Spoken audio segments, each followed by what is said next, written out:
Parábola de Jesus, a parte 25A, porque à noite nós iremos falar a parte B. E essa parábola é bem conhecida porque é sobre o rico e o Lázaro. Diga comigo, o rico e o Lázaro.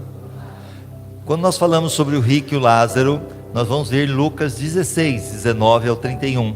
Havia um homem rico que se vestia de púrpura e de linho fino e vivia no luxo todos os dias. Diante do seu portão fora deixado um mendigo chamado Lázaro, coberto de chagas. Então nós temos dois personagens. Um é o rico. Tem o nome do rico? Não. Mas o outro é quem? Lázaro, que é o mendigo. Lembrando que no português correto não é mendigo, é mendigo. Ok? Vamos aprender o português também. Então, mendigo, chamado Lázaro, coberto de chagas. Este ansiava comer o que caía da mesa do rico. Até os cães vinham lamber suas feridas. Chegou o dia em que o mendigo morreu e os anjos o levaram para junto de Abraão. O rico também morreu e foi sepultado. E no Hades, onde estava sendo atormentado, ele olhou para cima e viu Abraão de longe, e com Lázaro ao seu lado. Então chamou: Pai Abraão, tem misericórdia de mim e manda que Lázaro molhe a ponta do dedo na água e refresque a minha língua, porque estou sofrendo muito neste fogo. Lucas ainda 16, da continuação, nós vamos ver ali. Mas Abraão respondeu: Filho, lembre-se de que durante a sua vida você recebeu coisas boas, enquanto que Lázaro recebeu coisas más. Agora, porém, ele está sendo consolado aqui e você está em sofrimento. E além disso, entre vocês e nós há um grande abismo, de forma que os que desejam passar do nosso lado para o seu, ou do seu lado para o nosso, não conseguem. Ele respondeu então: Eu te suplico, pai, manda Lázaro ir à casa de meu pai, pois tenho 5 irmãos. Estão lembrando o rico e Abraão e Lázaro aqui no paraíso, a fim de que eles não venham também para este lugar de tormento. Abraão respondeu: Eles têm Moisés e os profetas, que os ouçam. Não, pai Abraão, disse ele, mas se alguém dentre os mortos fosse até eles, eles se arrependeriam. Abraão respondeu: Se não ouvem a Moisés e os profetas, tampouco se deixarão convencer, ainda que ressuscite alguém dentre os mortos. Então vamos lá. Aqui nós temos, segundo William Coleman, mendigos. Devido ao grande número de enfermidades, lesões e defeitos de nascença, bem como o alto índice de desemprego em Jerusalém, a mendicância tornou-se uma forma de vida muito comum, e havia alguns que passavam a vida toda como pedintes, sem outro meio de sustento. E a cidade favorecia muito a mendicância, principalmente por causa das romarias religiosas ao templo. Nós temos um exemplo vivo aqui, antes do Rondon e depois do supermercado Rondon, não é verdade? E também por ter um movimento muito grande. Antes de ter, a gente não tinha praticamente nas esquinas aqui pessoas pedindo dinheiro nos semáforos. E hoje, do lado de casa, nós encontramos várias pessoas. E muitos, realmente, talvez, uma boa parte pode ser que esteja pedindo por questão de dificuldade, mas outros estão pedindo, a gente sabe, infelizmente, por causa da droga, uma boa parte. E outra porque é rentável. Nós já vimos muitos, não sei se você já viu, reportagens de pessoas que muitas vezes se fingiam ser paralíticos, estavam na cadeira de roda, alguma coisa, mas depois as pessoas sondavam, e quando ele, no final do dia, ele estava indo para um carro de luxo, estava numa casa boa. Por quê? Dá muito dinheiro, porque aproveita do coração do ser humano, que uma boa parte tem um coração sensível, um coração bom. Mas lembrando que a gente também não pode generalizar, né, dizendo que todos são assim, mas infelizmente nós temos que tomar cuidado. E por isso que eu falo, se você for ajudar alguém, ajude alguém que você realmente conheça. E tem aquela pessoa que muitas vezes está precisando, mas ela aproveita da situação e não vai mais atrás do emprego, não vai mais atrás de uma situação, porque está cômodo para ela, ou seja, está fácil, porque toda vez está alguém trazendo cesta básica, está toda vez pessoas ali preocupando-se com ela, e aí para ela se torna muito mais fácil. E aqui em Jerusalém não era diferente, era uma cidade, né, que a gente sabe, religiosa, e aí as pessoas usavam da religião ali até mesmo para se pedir, então se havia muito mendigos. Mas graças a Deus nós temos aqueles que buscam, como nós temos a irmã Assunta, não tem como dizer sobre ela, né, que buscam aqueles que estão na rua, muitas vezes maltrapilhos, e aqueles que realmente querem sair dessa vida, aceita aquela ajuda e vai para a casa Bom Samaritano, e ali recebe banho, recebe roupas, recebe comida, tratamento digno, e graças a Deus muitos já se recuperaram, voltaram para suas casas e estão hoje aí tendo uma vida digna através do trabalho feito, né, com amor. Vamos aqui na continuação.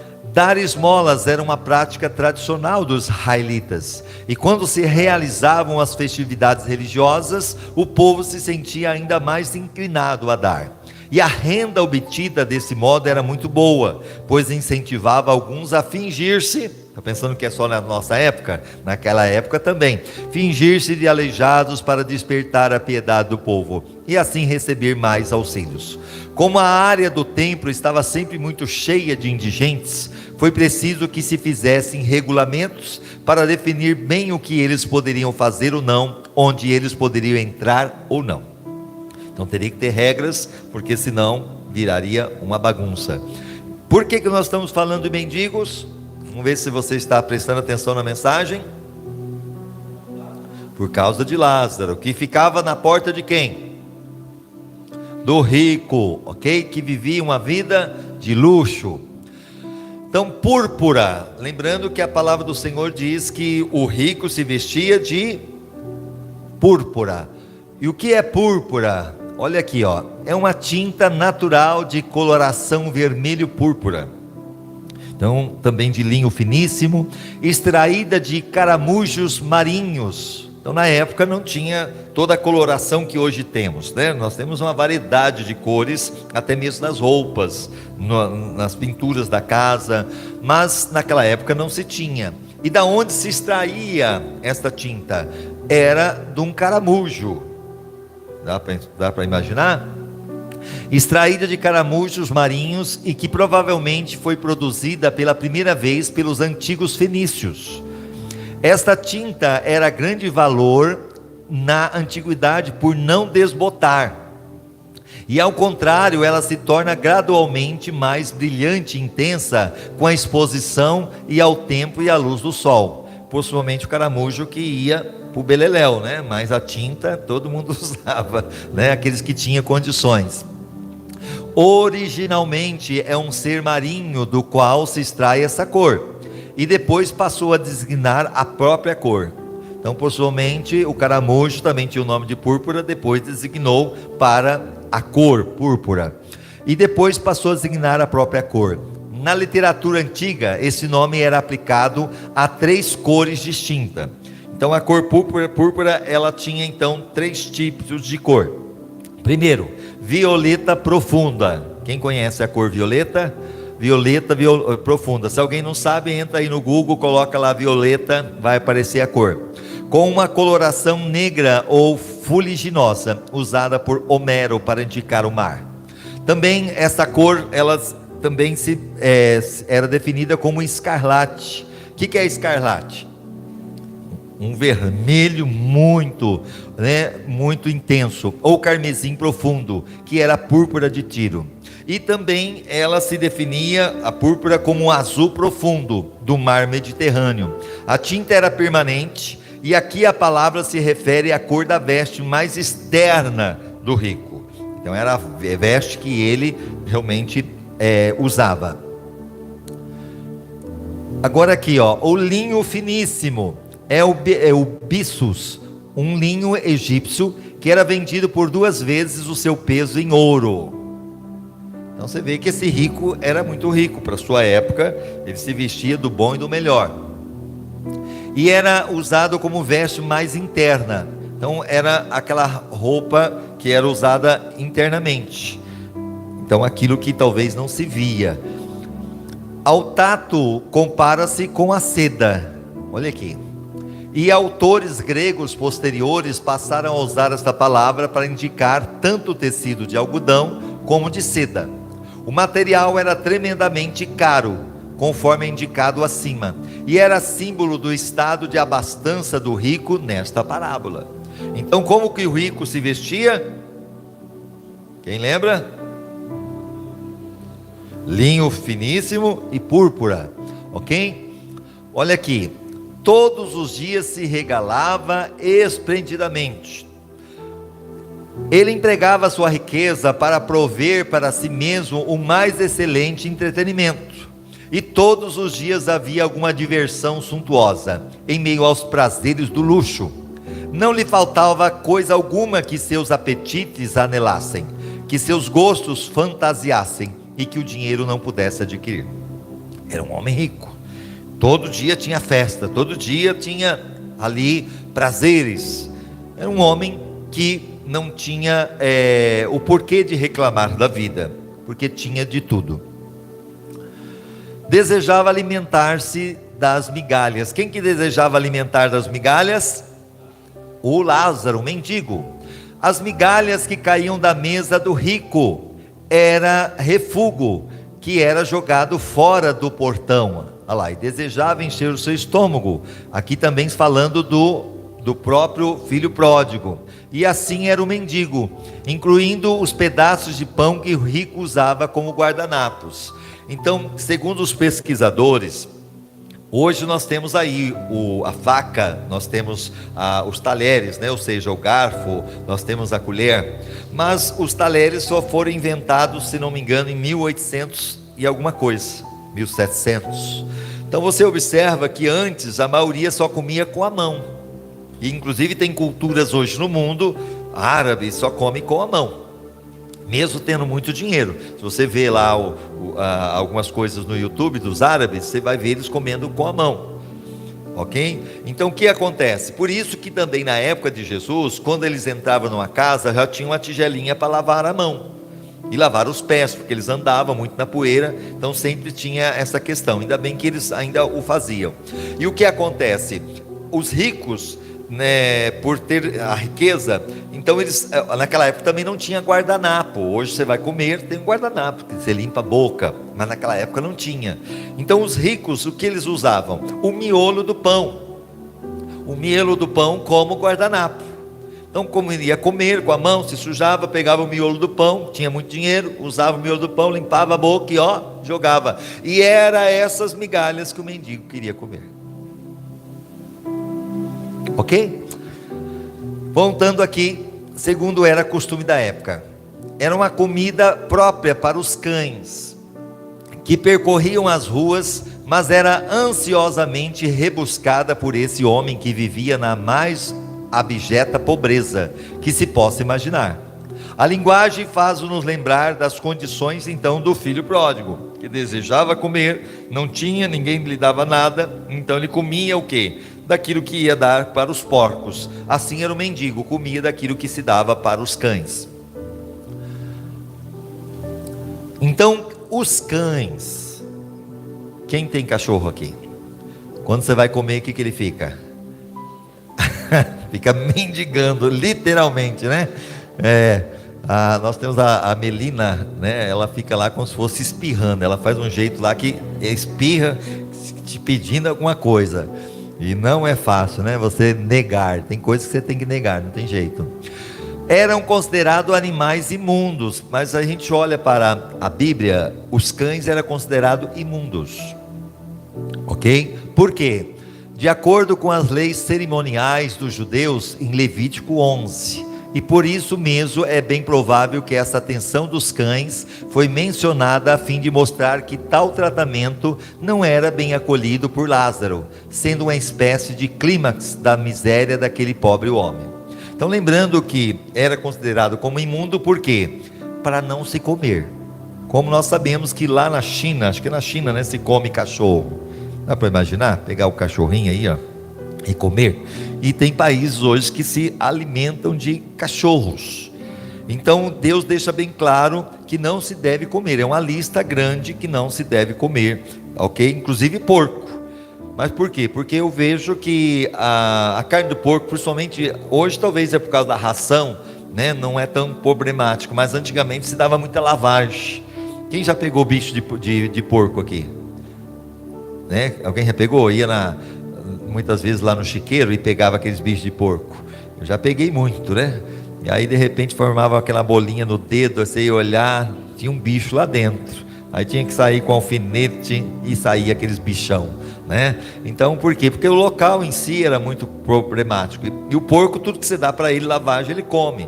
Então, a ponto que a solitária, que é uma doença que vai até no cérebro da pessoa, é confirmado que é pela comida de comer carne de porco, principalmente sem estar bem frita. Não precisa, tudo que você vai comer tem que estar bem fritinha, bem, né? Voltando aqui, então mostrando a miséria que estava vivendo esse homem, o mendigo. Ao contrário, no que se refere no caso da mulher cananeia, que se aplicava a animais domésticos ou animais mansos, a ponto que essa mulher cananeia, ela vai suplicar a Jesus, e Jesus não responde nada. Jesus fica em silêncio. Os discípulos falam: olha, despede ela, manda ela embora, o senhor não quer, porque ela não era judia, e Jesus veio primeiramente para os judeus. Aí você percebe que, olha a resposta dela, Mateus 15, 27 e Marcos 7, 28. Disse ela, porém: sim, Senhor, mas até os cachorrinhos comem das migalhas que caem da mesa dos seus donos. Então ela chegou naquele momento e ela se humilha diante de Jesus, e Jesus se agrada daquilo que ela falou. E aí, por causa disso, acontece a cura da filha, né, que estava ali enferma, estava possessa, e o Senhor a libertou. E aqui realmente se fala, né, mas até os cachorrinhos comem das migalhas que caem da mesa dos seus donos. Elementos comparativos: certo mendigo chamado Lázaro.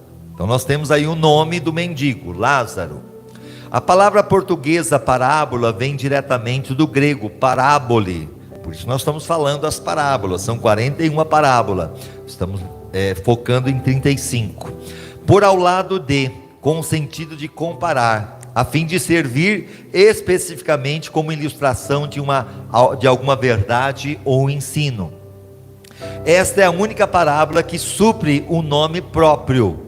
Todas as parábolas que Jesus fala, as 41, ele não usa nome próprio. Essa é a única que ele usa o nome próprio. Quais são o nome próprio que Jesus usou nessa parábola? Abraão e Lázaro. Então o que acontece? Então, pelos que também alguns estudiosos têm negado que essa história seja uma mera parábola. Porque quando você vai ver em algumas religiões por aí, diz, quando a gente fala do inferno que existe, aí eles usam esse termo, é uma parábola, então não é real, ok? Mas aqui possivelmente não seja uma parábola, porque Jesus usa nomes próprios, e principalmente o nome de Abraão, que é o patriarca. Jesus não ia falar de Abraão se não fosse real o que estava acontecendo. Então é uma grande lição para nós. Voltando aqui, morreu o mendigo e foi levado pelos anjos, morte. Essa semana nós fomos no velório do esposo da Maria Teresa. Muito triste saber, né, pessoas queridas nossas partem. E ele tinha o costume, né, quando a gente se via, ele me dizia, brother, né? Sempre ele me chamava. E assim o velório, né, todos nós já passamos, eu com a minha irmã e outras pessoas mais, a Beth, né, lá da minha família eram 8 irmãos, morreu 5. Então ficou eu e mais 2. Então, quer dizer, como meu pai sempre dizia, está morrendo gente que nunca morreu. E morre mesmo, não tem o que fazer. E aquela coisa, de repente você está aqui, semana que vem eu posso estar morto, ou você pode estar morto. É uma realidade. E o que nos chama a atenção? Mas o mendigo morreu, e olha a observação, ele foi levado pelos anjos. Esses são os anjos de serviço que cuidam dos justos, contrariamente aos anjos da destruição, que apanham as almas dos ímpios, conforme comumente aparece a ideia na literatura judaica. Lembrando que nós temos aqui em Lucas 4,10, pois está escrito: ele dará ordem aos seus anjos a seu respeito para o guardarem.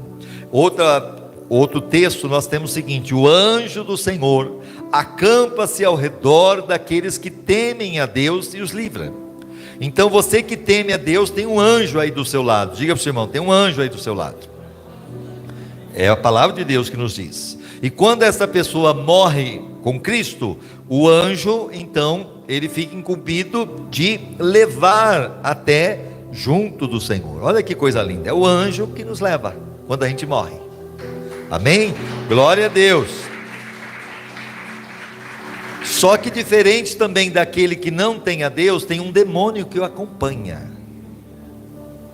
E quando ele morre, esse demônio que leva para o inferno. Ok? Sério. Então aí a pergunta é: quem está do seu lado? O anjo ou o demônio? Lembrando que, independente, o demônio ele está ao nosso derredor. Ok? O anjo do Senhor acampa-se ao nosso redor. Mas ao nosso derredor está o diabo bramando como leão, querendo nos tragar. Se você der lugar para ele, ele vai entrar na sua vida. Por isso que a Bíblia fala: não deis lugar para o diabo. Diga para o seu irmão: não dei lugar para o diabo. Então não dá lugar para ele, porque senão ele entra. Voltando aqui, e aquilo que a gente já falou aqui: não brinque de ser crente, porque o diabo não brinca de ser diabo.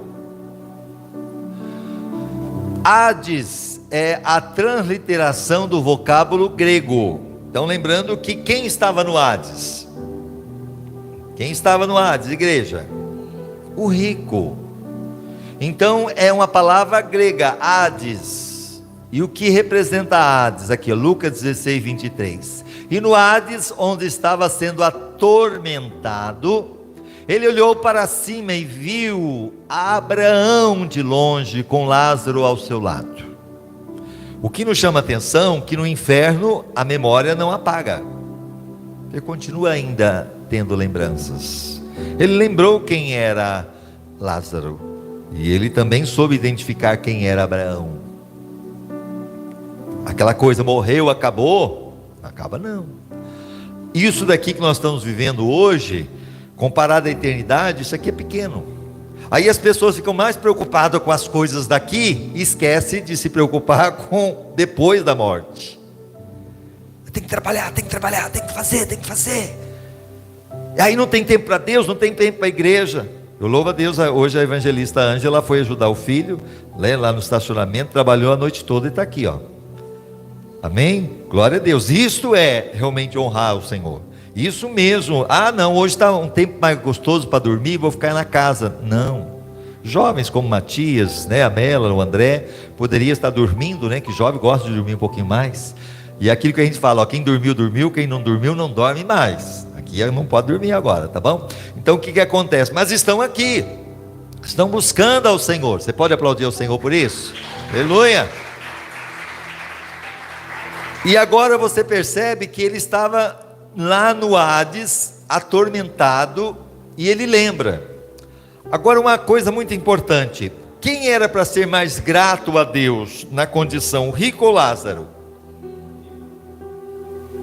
Era para ser mais grato, tinha de tudo, sim ou não? Mas é o que muitas vezes acontece: aquele que tem mais, aquele que tem tudo para agradecer a Deus, é o que não agradece. E aquele que não tem nada é aquele que está sempre louvando ao Senhor, está sempre buscando, está sempre colocando a sua vida no altar do Senhor. A palavra é essa usada para indicar o lugar dos espíritos que se foram daqui, isto é, o submundo. Então o Hades é o lugar do submundo, é o lugar onde é o mundo espiritual. E possivelmente, segundo a Bíblia, é no centro da terra. Nós sabemos que no centro da terra tem o quê? Fogo. Então lembrando, quem vai para o Hades? Quem vai para o inferno? O espírito do homem, da mulher. Não vai o corpo, vai o espírito. E ele fica em prisão até o dia do juízo.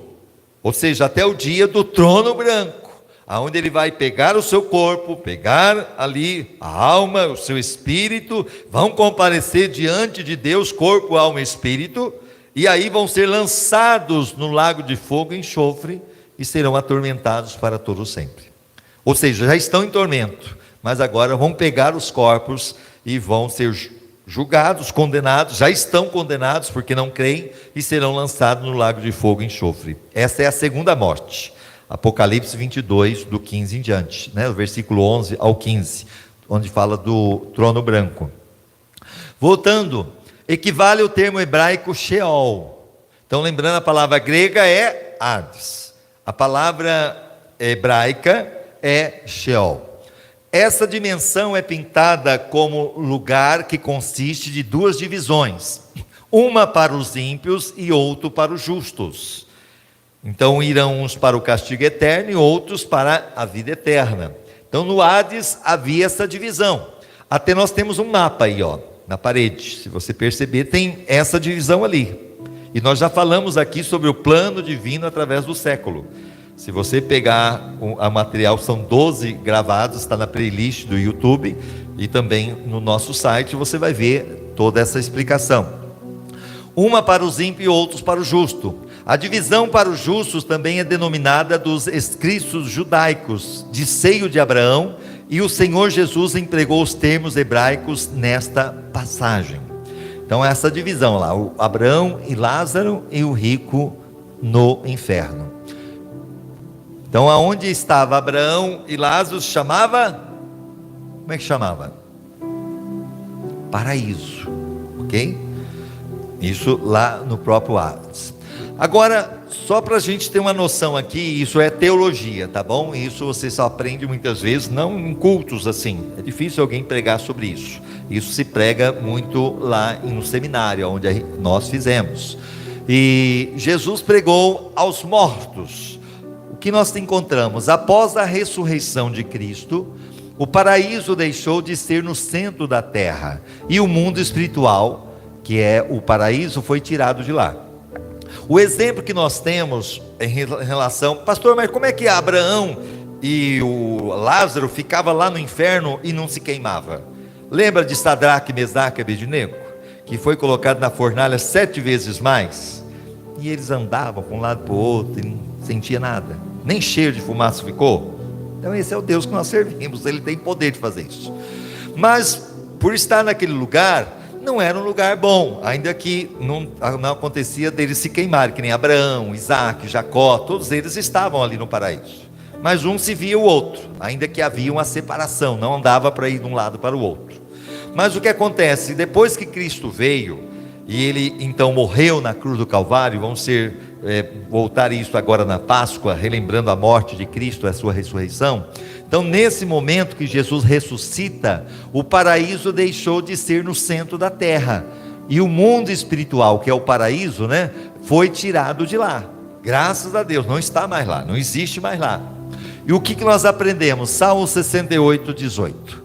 Tu subiste ao alto, levaste cativo o cativeiro, recebeste dons para os homens, ir até para os rebeldes, para que o Senhor Deus habitasse entre eles. O salmista já tinha profetizado sobre isso, que Jesus ia levar o quê?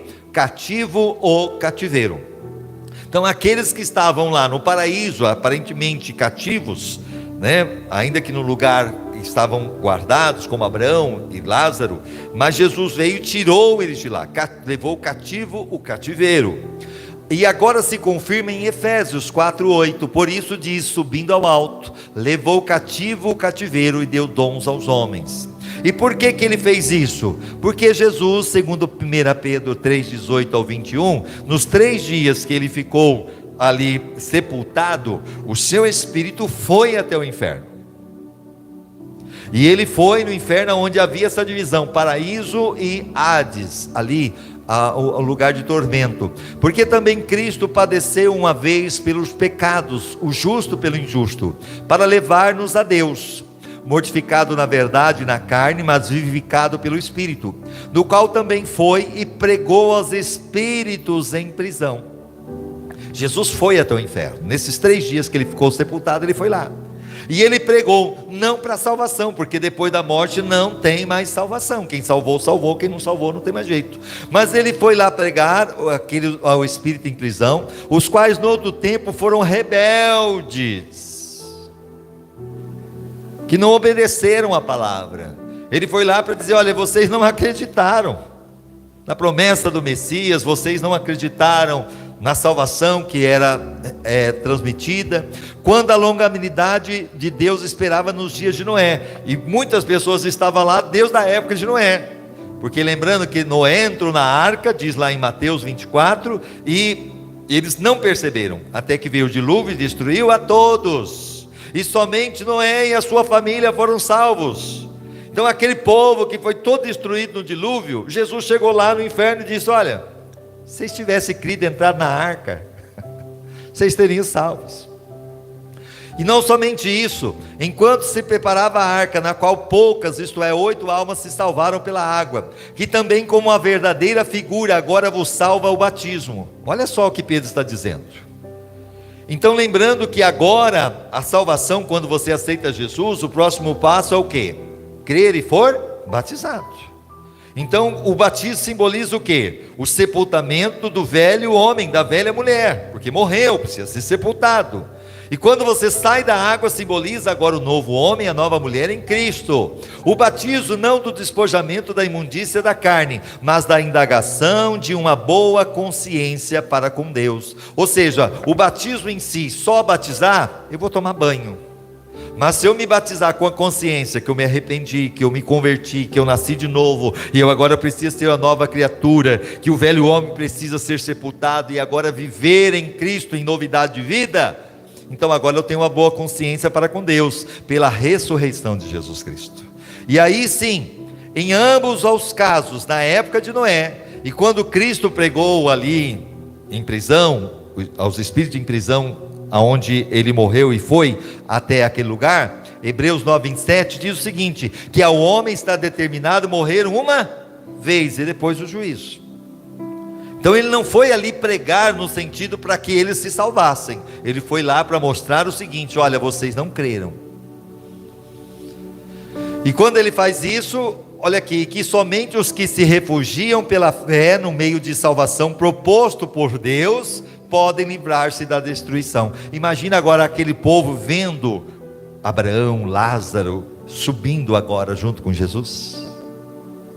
E quando ele sobe, a Bíblia fala que aí no terceiro dia que houve a ressurreição de Jesus, não somente Jesus ressuscita, você sabia disso? Muitos mortos que estavam ali ressuscitaram e apareceram na cidade quando Jesus ressuscitou. Está na Bíblia. Mas pastor, leia a Bíblia. Muitas vezes a gente pega aqui, né, tudo mastigado, e está lá, irmãos, é o dever nosso ler a Bíblia. Aí eu pergunto: você está lendo a Bíblia? Começa lá, Mateus, Marcos, Lucas, João, tem tanta coisa boa lá. Mas aí você só fica no mastigado. E muitas vezes, por que tem muitas falsas religiões, falsos ensinamentos? As pessoas vão lá com Maria, vai com as outras. Por quê? Não examinam a Escritura. E Jesus disse: errais por não examinar a Escritura, porque não observam a palavra de Deus. E aí vai, muitas vezes, com o que os outros vai falando e não examina a Bíblia. No Velho Testamento, a palavra parece que algumas vezes é utilizada para indicar a morte física. Porém, também se pode demonstrar que o lugar dos espíritos partidos deste mundo está em foco nessa passagem. O conceito da existência de divisões no Sheol parece ter surgido mais tarde no pensamento judaico, quanto a uma discussão sobre o inferno e o julgamento futuro, existente em... Olha aqui, ó, o inferno é real. Diga para o seu irmão: o inferno é real. E muitos estão indo para lá agora, e nunca mais vão sair.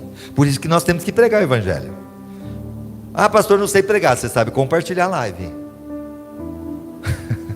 Antes era desculpa, não sei pregar, mas os seus contatos você pode compartilhar. Eu compartilho para todo mundo. Quer ouvir, quer não ouvir, mas eu compartilho. Mas lá no céu não vão dizer: ah, nunca ouvi falar. Eu mandei. Olha lá, no seu WhatsApp, estava bloqueado, o problema é seu, você que bloqueou. Mas eu mandei. Ah, eu só via, mas não via direito. O problema é seu, eu mandei.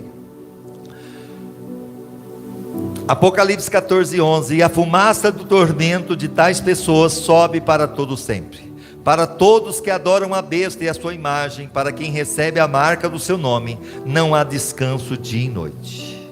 Ou seja, a fumaça do tormento, o inferno, o lago de fogo, dia e noite. Vai passar 100 anos, a pessoa vai estar lá em tormento.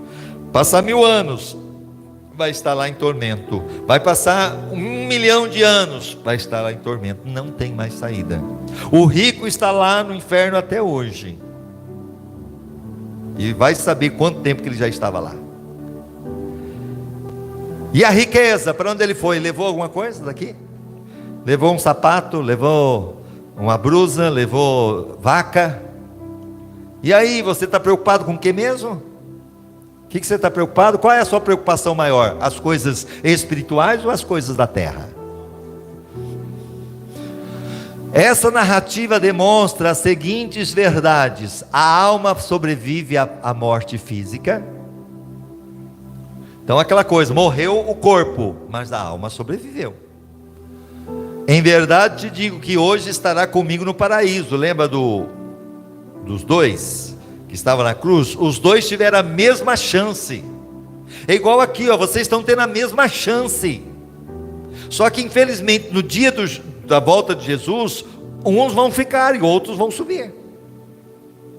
Estão ouvindo a mesma coisa, os dois estão ouvindo, mas por causa que uns estão levando a vida de meia boca, está em cima do muro, entendeu? Que aqui é uma coisa, agora lá fora é outra.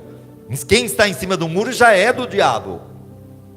E aí no arrebatamento vai ter surpresa, porque vão ficar: meu Deus, eu não levei a vida a séria, como deveria, orar mais, ler mais a Bíblia, santificar mais, jejuar mais, pregar o Evangelho, e eu fiquei. Imagina o desespero. E vão chegar e cadê? Vai encontrar alguns irmãos, mas que adiantou? Voltando, em verdade te digo que hoje estará comigo no paraíso. Lembra de Jesus? Hoje estará comigo no paraíso. Lembra antes que Jesus morreu e foi para o paraíso. Onde que era o paraíso? Junto do Hades, ali, divisão.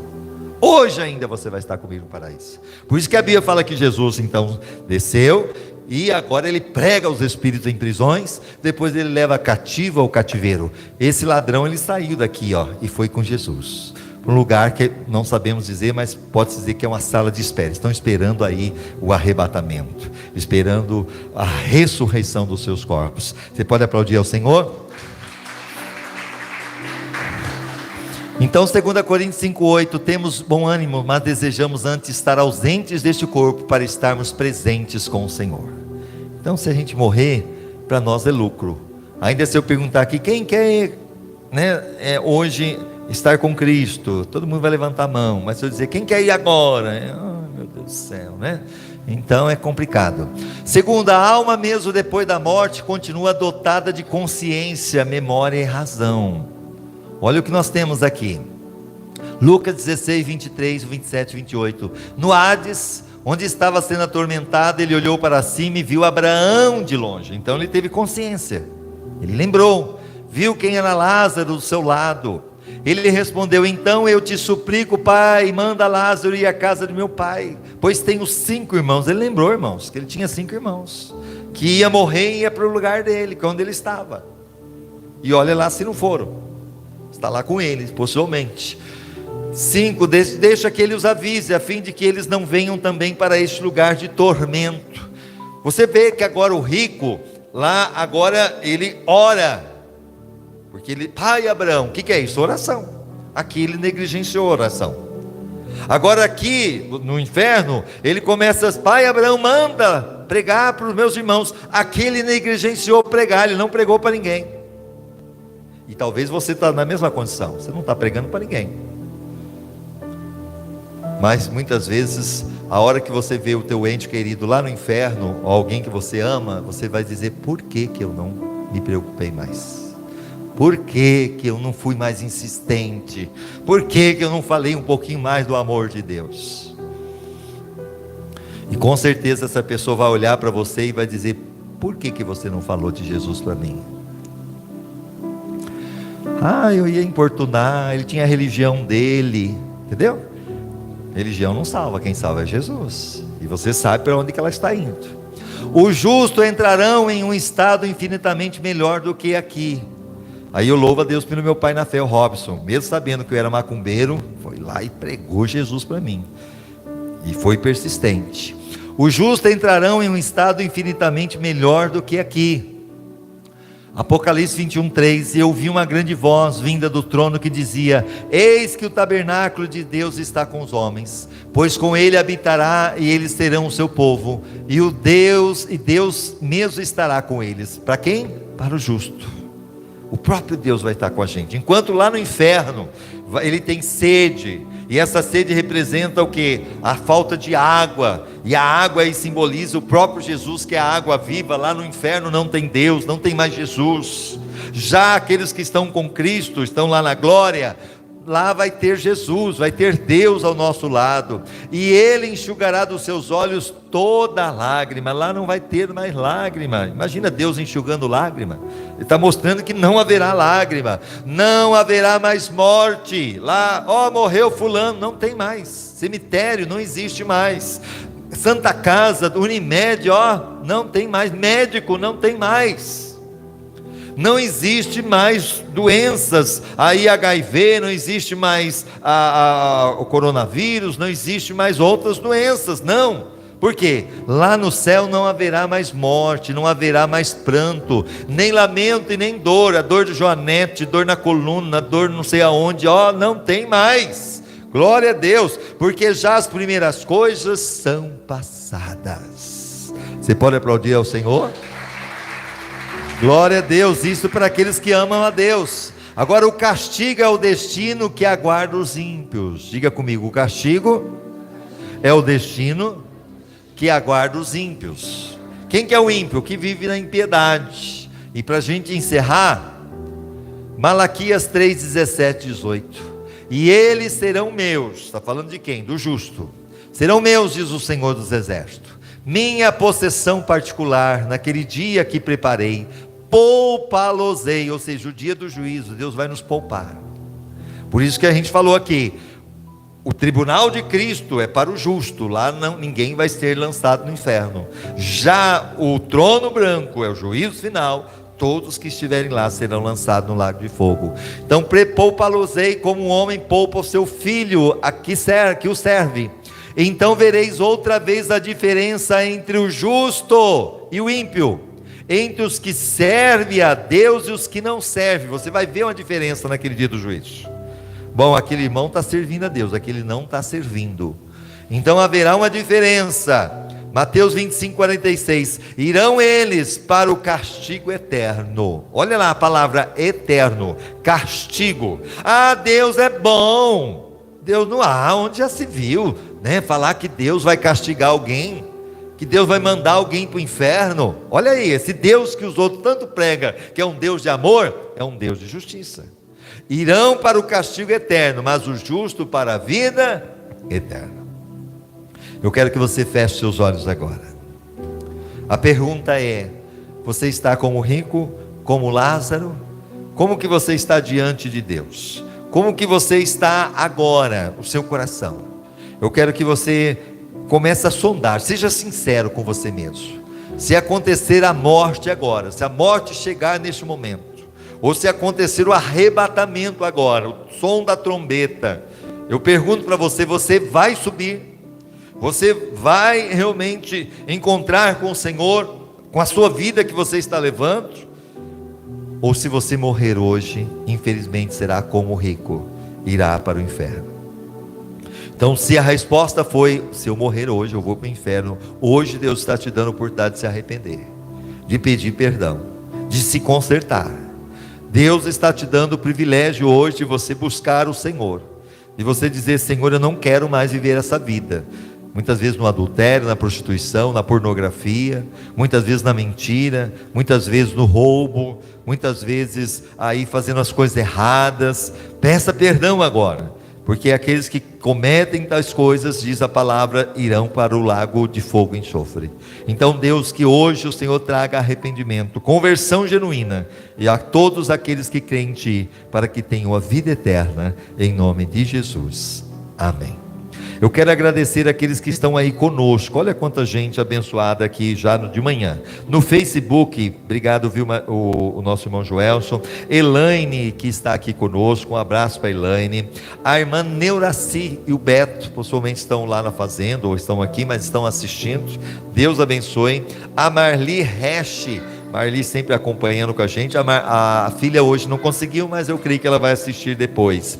A Rosimeire Bombonato também não veio com as crianças, mas as crianças, aqui o Luca, o Davi, né, já estão com pirulito, já estão todos festivos, mas estão aí também assistindo. Um abraço para o Vinícius, Deus abençoe. A Carol, o irmão Mário também, que sempre vem de manhã, não estão aqui hoje, mas estão assistindo. Um abraço aí para o Márcio, para toda a família. Antônio Ribeiro, lá de Penápolis, Deus abençoe. A irmã Luzinete. A Kellen também assistindo aí, que é filha, Deus abençoe. O Matias curtindo, é isso aí. No YouTube nós temos o Ricardo, que é o pai do Davi. Davi está aqui, mas o pai também está lá assistindo. Nós temos aí a Paulinha curtindo, a Elaine. No Instagram nós temos aqui a Edna também assistindo. Temos a Almendoza, Alerte, né? Lá no Peru, nossos irmãos peruanos sempre assistindo. Um abraço para vocês, irmão Cleber, Adélia e todos os demais estão assistindo. Nós amamos vocês. A Melanie também está aqui, a Elaine e muitos outros, para a glória do Senhor. Obrigado, Joelson. Nós vamos então cantar o último louvor. Eu quero que você fique de pé. Vamos cantar em nome de Jesus.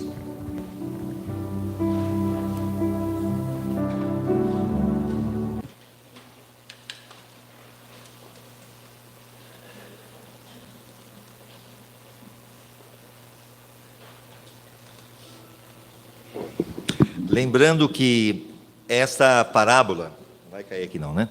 Essa parábola nós vamos estar dando continuidade à noite. Ela tem coisa boa ainda pela frente. Então você que veio de manhã, assista também ou venha participar. E esse louvor que a gente vai cantar aqui, ele é muito bonito, mas a maioria dos velórios que eu já fiz mais de 5.000 velórios, a gente canta ele. Então, para que a gente venha refletir, principalmente quando a gente fala: e quando enfim chegar a hora em que a morte enfrentarei, sem medo então terei vitória, verei na glória o meu Jesus que vivo está. Amém?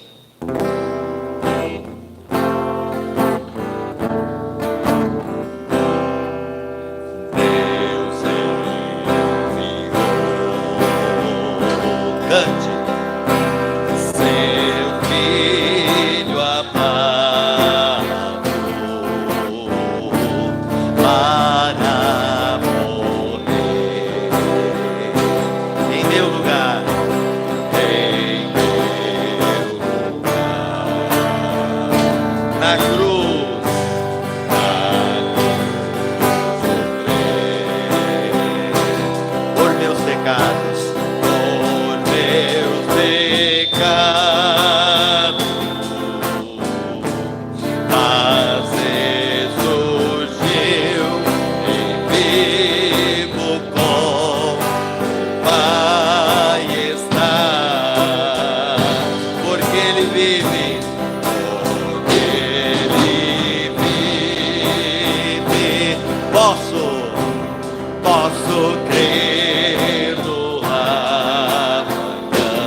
Mas eu vencei,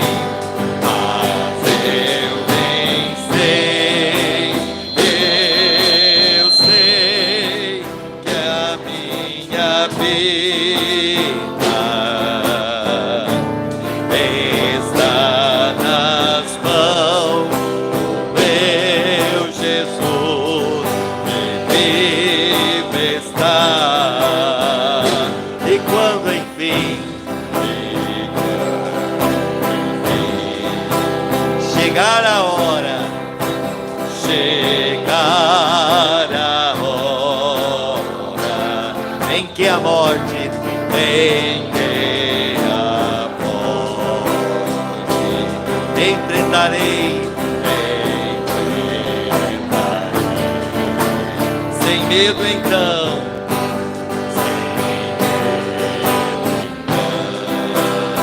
Terei vitória, terei vitória, verei na glória, verei na glória, meu Jesus, vive está, cante porque Ele vive.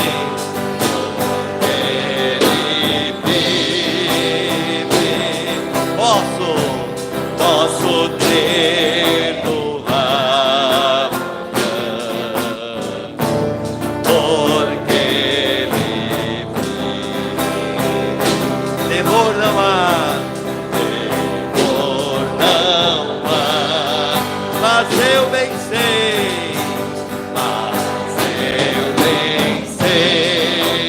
eu sei que a minha vida